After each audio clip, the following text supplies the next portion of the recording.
مدینہ کے سادات حسبی نسبی ایک جگہ گئے تو بھوک پیاس لگی، ایک چرواہے کو دیکھا، چرواہے کو کہنے لگے کہ بکری دے دے، ہم اس کو ذبح کر کے پکا لیں، جو پیسے لینے ہیں لے لے۔ انہوں نے کہا یہ میری نہیں ہے، تو کس کی ہے؟ انہوں نے کہا میں تو غلام ہوں، یہ میرے آقا کی ہے۔ انہوں نے کہا آپ کا تمہارا آقا کون سا دیکھ رہا ہے؟ اسے کہنا ایک بکری بیڑیا لے گیا، بکری ہمیں دے دے۔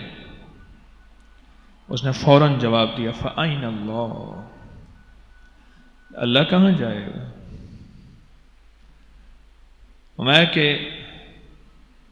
وآل رسول کا جب قافلہ، سادات کا، اہل بیت کا جب قافلہ مدینہ آیا تو ساری زندگی اس چرواہے کی اس بات کو سوچ کے، سن کے، تذکرہ کر کے پھر مزے سے کہتے تھے فَأَيْنَ اللَّهُ، واہ چرواہا تو جنگلوں میں، ویرانوں میں، بیابانوں میں، پھر ایک لفظ تو نے ایسا کہا ہے، اس لفظ سے کائنات کا نظام مٹھی میں آ گیا ہے۔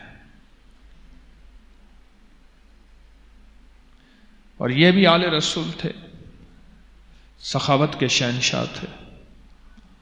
اس کے مالک سے کہا کہ یہ بکریاں بیچ دے، پیسے بتا۔ اس نے منہ مانگے پیسے دے دیے، اور غلام بھی لے لیا، اس کو بھی خرید لیا، اور اب کہا کہ تو بھی آزاد ہے اور یہ بکریاں میں تجھے ہدیہ ہے، تو نے ایسے رب کا میٹھا بول بولا ہے۔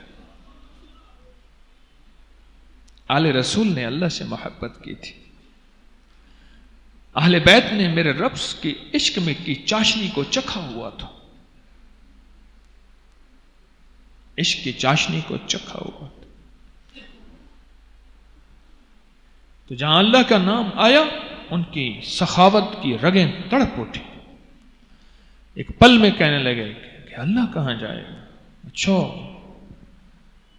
تو نے محبوب کا نام لے لیا، اللہ کہاں جائے گا؟ لے یہ ساری بکریاں بھی تیری ہیں اور تو بھی آزاد ہے، سب کچھ خرید کے تجھے دے دی۔